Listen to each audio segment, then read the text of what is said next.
Hey Sobat Miskin, balik lagi sama gue Syarifudin. Kalau di video sebelumnya gue udah ngejelasin tentang pengertian deposito, perhitungan keuntungannya, serta keamanannya. Di video kali ini gue akan tunjukin ke lu semua cara buka rekening deposito di salah satu bank. Ada yang bilang kalau cuma modal ngomong doang mah semua orang bisa, prakteknya yang susah. Nah maka dari itu hari ini akan gue praktekin secara langsung cara buka rekening deposito di salah satu bank yang ada di Indonesia. Penasaran? Simak videonya. Oke, kalau dulu kita harus pergi ke bank terus antri berjam-jam buat buka rekening deposito, tapi sekarang udah nggak lagi.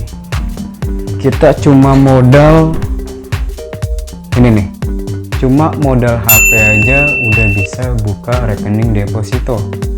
Iyalah, zaman sekarang buka rekening tabungan biasa aja udah bisa lewat HP, apalagi cuma buka rekening deposito.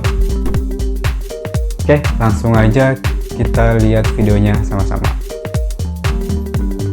Oke, kita langsung aja praktek buka rekening deposito di Bank CIMB Niaga via Oktomobile-nya. Kita buka aplikasinya, kemudian kita login pakai PinJetPay. Kemudian kita pilih rekening saya. Nah, di sini kita pilih deposito berjangka, kemudian pilih lagi dibuka rekening, pilih deposito berjangka lagi, kemudian kita masukkan nominalnya minimal 5 juta itu. Duit lagi 12-an. 50. Oke, 5 juta. Jangka waktunya kita pilih yang sebulan aja. Kemudian perpanjangan otomatis kita pilih. Metode pencairan bunganya kita pilih yang bulanan. Kemudian pengeluaran pribadi ini gak usah ya, langsung aja lanjut. Ini ada persyaratan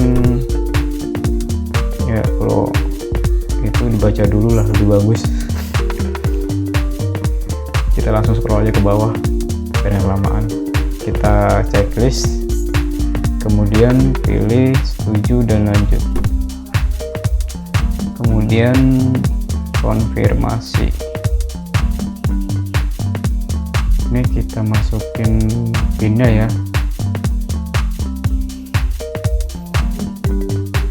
Oke, kita selesai masukin pin, pilih lanjut. Nah, ini pembukaan rekening berhasil. Oke, gitu, simpel kan? Kita lihat rekeningnya. Nah, ini nih, ini rekening deposito kita.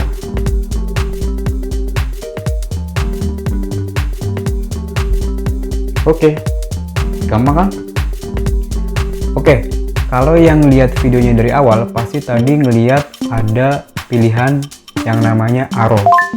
Nah, di situ kita bisa pilih buat diaktifkan atau dinonaktifkan. ARO itu sendiri kepanjangan dari automatic rollover, menggelinding secara otomatis. Jadi maksudnya saldo deposito kita itu bakal terakumulasi dan diperpanjang secara otomatis kalau kita aktifkan ARO-nya.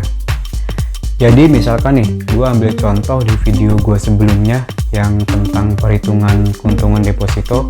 Di situ kita kan setoran awalnya 10 juta ya, dengan tenor 6 bulan.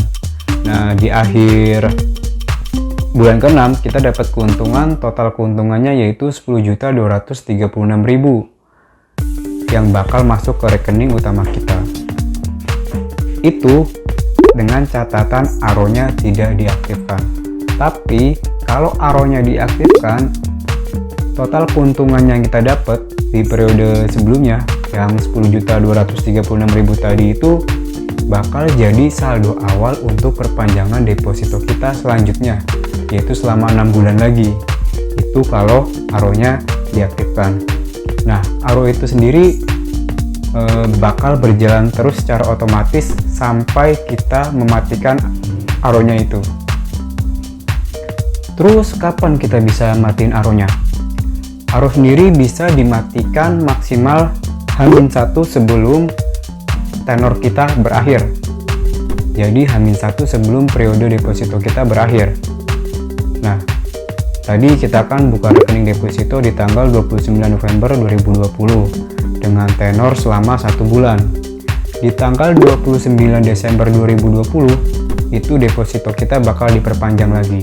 Terus tiba-tiba lu pengen mencairkan depositonya, mau nggak mau lu harus matiin aronya dulu. Nah, matiin aronya itu H-1 sebelum deposito atau jangka waktu depositonya berakhir.